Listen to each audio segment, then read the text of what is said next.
प्रदोष का दिन कौन सा है? जिस दिन शिवलिंग प्रकट हुआ और पहली बार ब्रह्मा विष्णु के द्वारा पूजन प्रारंभ हुई, वो दिन किस नाम से विख्यात हुआ? तुम बोलो।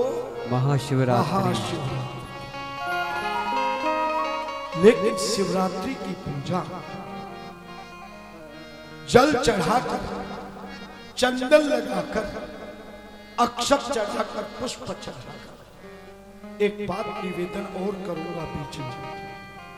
तुम्हें बुरा तो लगता होगा मेरी वाणी, पर मैं शहद में लपेट करके उसे निकालता हूं तो कड़वी दवा भी शहद में मीठी लगने लग जाती है।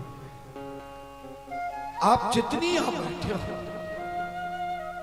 आप भगवान की किसी भी पूजा में चावल चढ़ाते हो ना? बोलो ना। ये सिर हिलाना आज तक बंद नहीं। पता नहीं कौन सी मशीन हरियाणा में लगी है, पूछता हूं तभी सिर हिलता है।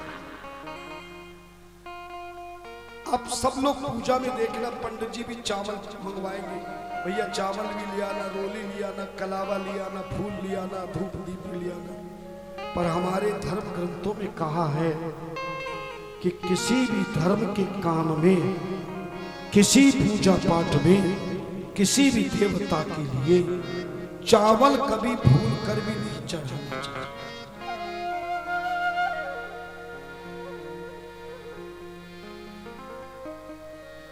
बोले क्यों महाराज? बोले हाँ, और तुम चावल चढ़ाते जरूर हो, इसीलिए तुम्हें की गई पूजा का फल प्राप्त नहीं होता। अरे कई शास्त्र में नहीं लिखा, कई धर्म ग्रंथों में नहीं लिखा कि भगवान को चावल चढ़ाने चाहिए। कभी पंडित जी भी चावल चढ़वाएंगे तो चावल का नाम नहीं लेते हैं, अक्षतम समर्पयामि। क्या बोलते हैं? अक्षतम समर्पयामि। वो तो कह रहे अक्षत चढ़ाओ, और तुम अक्षत की जगह चावल चढ़ा रहे हैं, तो फल मिलेगा क्या? नहीं। डॉक्टर कहे कि ये दवाई ले लो और तुम दवाई दूसरी ले लो तो लाभ हो जाएगा क्या? नहीं। बोलो ना। नहीं। भगवान को कभी चावल नहीं चढ़ाने चाहिए, अक्षत चढ़ाना चाहिए। मगर आपका दोष नहीं है, क्योंकि आज तक तुमने जितने सत्संग किए हैं, उन्होंने तुम्हें कभी अक्षत और चावल का भेद नहीं बताया, नहीं समझाया। चावल के 4 नाम है, चावल के चार नाम है, और तुम्हें याद आ जाएंगे। और हरियाणा में तो मैंने चावलों की खूब फैक्ट्री, राइस मिल वालों ने कथा कराई, तो तुमने तो एक कट्टा, एक बोरी 10-20 किलो देखा होगा।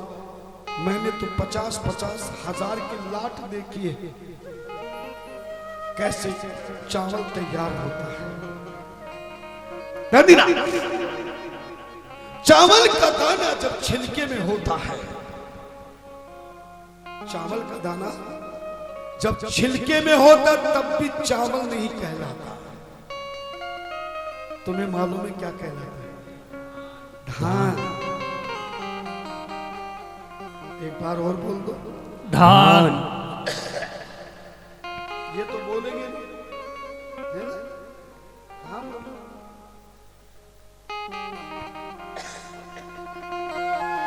सूर्य कहते हैं, संत भी कहते हैं, धर्म भी कहते हैं। चावल का दाना जब तक छिलके में होता है वो धान कहलाता है।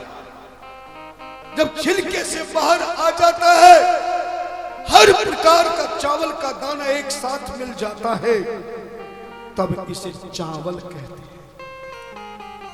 मगर इस चावल को जब चूल्हे पर भगुनी में साफ करके खाने के लिए जब चावल पका के तैयार हो जाता है, तब उसे भी चावल नहीं कहते, उसे भी भात कहते हैं। क्या कहते हैं? भात। भात कहते हैं, पुलाव, है ना? मगर तुमने तो चाहे छिलके वाला हो, चाहे पका हुआ हो, चाहे पूजा का हो, और चाहे साबुत टूटा हो, सबको चावल चावल चावल चावल।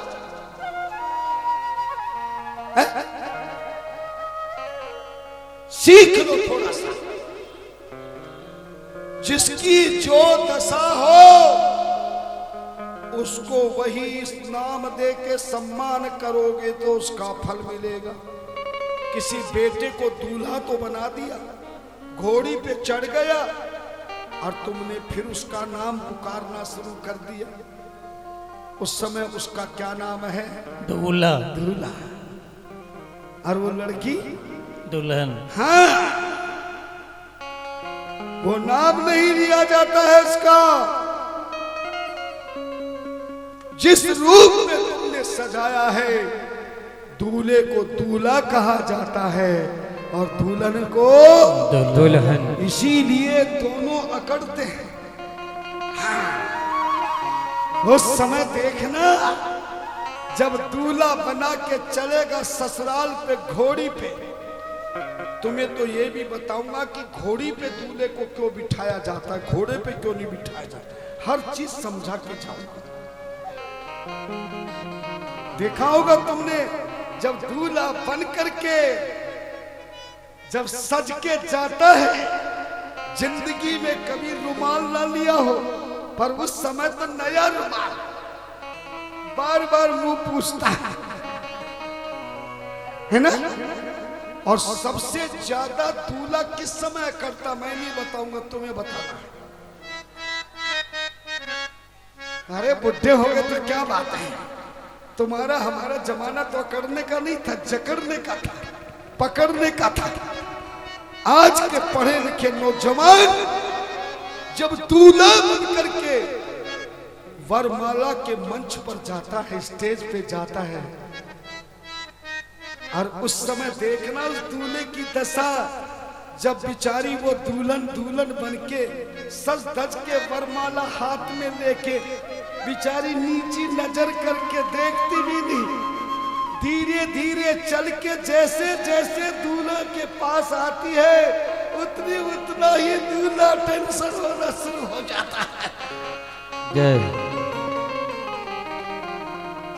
हालांकि वो दुल्हन भी कम नहीं है, भले तुम्हें बड़ी शरीफ लग रही है, सहेलियां पकड़ती है जैसे तो गिर जाएगी।